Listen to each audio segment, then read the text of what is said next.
Reservation किसको देना है, किस स्कीम का बेनिफिट किस सेक्शन को देना है, सोशली एजुकेशनली बैकवर्ड क्लासेस कौन से हैं, इन सभी चीजों को काउंट करने के लिए गवर्नमेंट के द्वारा सेंसस कराया जाता है हर 10 ईयर में। 2011 में लास्ट हुआ था और अब फिर कोविड के कारण हो नहीं पाया। 2027 में गवर्नमेंट ने कहा कि फाइनली मार्च तक वह डेटा जारी कर देगी।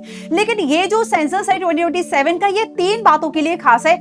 फर्स्ट है कि पहली बार 1931 के बाद इस सेंसस के साथ कास्ट को भी काउंट किया जाएगा, डॉक्यूमेंट किया जाएगा और कास्ट में सारे डेटा होंगे, ना केवल SC ST बल्कि OBC की भी सारी जानकारी इसमें होगी। क्या डेटा है, क्या बैकग्राउंड है, क्या इसका बैकवर्ड है, एजुकेशन एंड इकोनॉमिक क्या स्टेटस है, सारी चीजों को इसमें काउंट किया जाएगा। जहां कुछ लोग इसके पक्ष में है वहीं कुछ लोग इसके विपक्ष में भी है।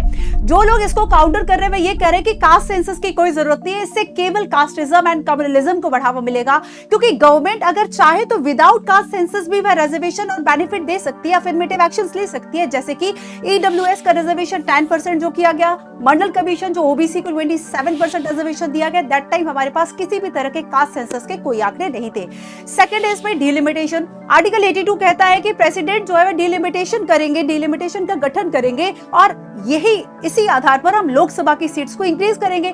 अब 2026 के बाद से डिलिमिटेशन जब होगा तो चूंकि पॉपुलेशन के बेस पर होता है तो लोकसभा की जो सीट्स है वह नंबर ऑफ ज्यादा बढ़ जाएंगी नॉर्थ में, क्योंकि पॉपुलेशन ज्यादा हो गया और जो कि साउथ के जो स्टेट्स है उन्होंने अपनी पॉपुलेशन को स्टेबलाइज कर दिया था, वहां पर रिप्रेजेंटेशन कम होगा और इसलिए साउथ इंडिया के जो स्टेट्स है वह डिलिमिटेशन का विरोध कर रहे हैं। और तीसरा एक इंपॉर्टेंट फैक्टर है और ये है कि इस बार का जो सेंसस है वह कंप्लीटली डिजिटल होगा, मोबाइल एप्लीकेशन से होगा, ऑनलाइन प्लेटफॉर्म पर इसकी सारी जानकारी अवेलेबल होगी। बट हाँ, इसका मिसयूज हो सकता है, डेटा प्राइवेसी, डेटा थेफ्ट के जो इश्यूज है वह जारी हो सकते हैं। एंड आपकी इसके बारे में क्या राय है हमें कमेंट करके जरूर बताएं।